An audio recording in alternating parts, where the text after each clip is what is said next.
Hello students, I am B. Bharat Kumar working as Assistant Professor in Mechanical Department from Guntur Engineering College, Yanamadala, Guntur. So, here is the continuous lecture for previous lecture video from the Perfect Gas Laws Unit 1.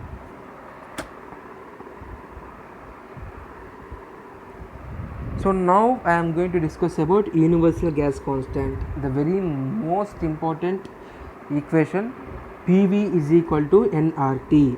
PV is equal to nRT. PV is equal to nRT, universal gas constant equation. P means pressure, V means volume, N means number of moles, R is the basic universal gas constant, T means temperature. R is also known as universal gas constant. So here we can obtain R value by adding previous laws.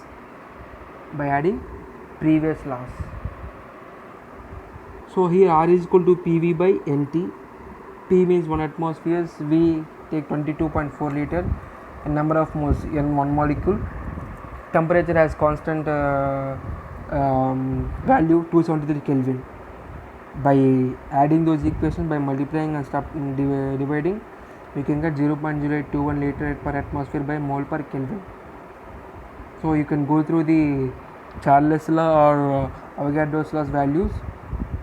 By that condition, you can notice that how the R values get obtained. Next one, Joule's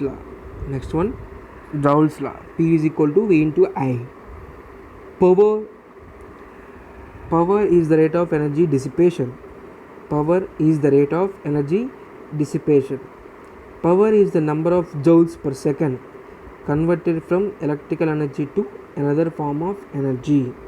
Power is the number of joules per second converted from electrical energy into another form of energy. Here it can represent in P is equal to V into I. P is equal to V into I. Power is equal to V into I, where V is equal to W by Q and I is equal to Q by T. So here how can we obtain V value and Y value means where V is equal to W by Q. V is equal to number of watts by Q discharge and I is equal to discharge by time. Therefore P is equal to W by Q into Q by T, where P is equal to V into I formula. So here W by Q and I Q by T. So directly we can written P is equal to W by Q into Q by T, giving P is equal to W by T.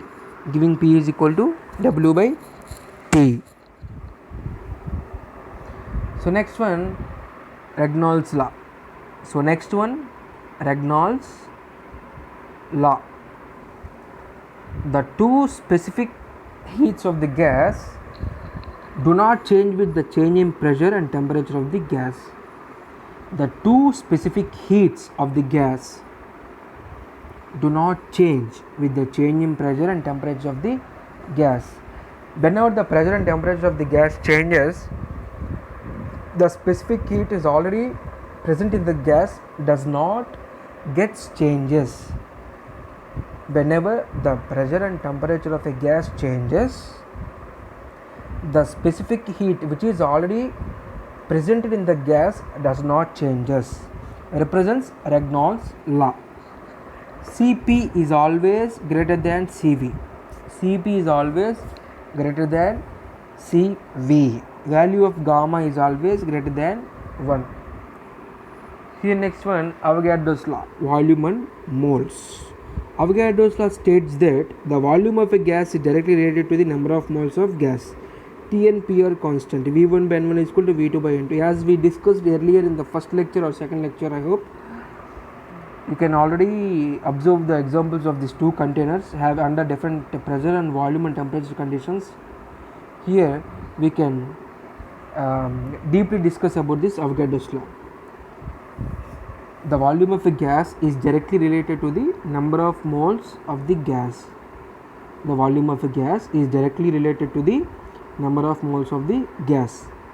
Here temperature and pressure are constant.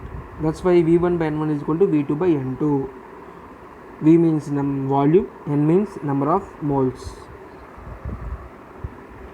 So here we have few relationships for Cp and Cv for an ideal gas.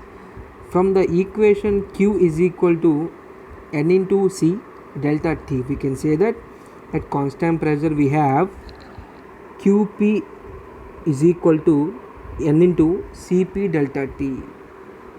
This value is equal to the change in enthalpy, that is Qp is equal to N into Cp delta T is equal to delta H. Similarly, at constant volume V, we have Qv is equal to Ncv delta T. Here you can observe that at constant pressure we obtain Qp is equal to Ncp delta T. Here at constant volume V, we have V is equal to Ncv delta T. This value is equal to the change in internal energy, that is Qv is equal to Ncv delta T is equal to delta U. Qv is equal to Ncv delta T is equal to delta U. Here you can observe constant pressure equal to change in enthalpy. You can obtain here Qp is equal to Ncp delta T is equal to delta H. In volume, you can resemble it as delta U. We know that for 1 mole of an ideal gas, delta H is equal to delta U plus delta PV is equal to delta U plus delta into RT is equal to delta U plus R delta T. You can carefully observe here delta H is equal to delta U plus delta into PV is equal to delta U plus delta into RT is equal to delta U plus R delta T. Therefore, delta H is equal to delta U plus R delta T. This is the final equation. Substituting the values of delta H and delta U from above in the former equation, Cp delta T is equal to Cv delta T plus R delta T. Here how can we obtain Cp delta T? Delta H is equal to Cp delta T. Delta V is equal to Cv delta T. So instead of this delta H, Cp delta T, instead of delta U, Cv delta T. So don't confuse about these values. How can we take that? Cp delta T is equal to Cv delta T plus R delta T. Cp is equal to Cv plus R. By taking delta T common, Cv is equal to Cv plus R. Cv minus Cp is equal to final value R. Here we can obtain R is equal to Cp minus Cv. So these are the final equations for an ideal gas.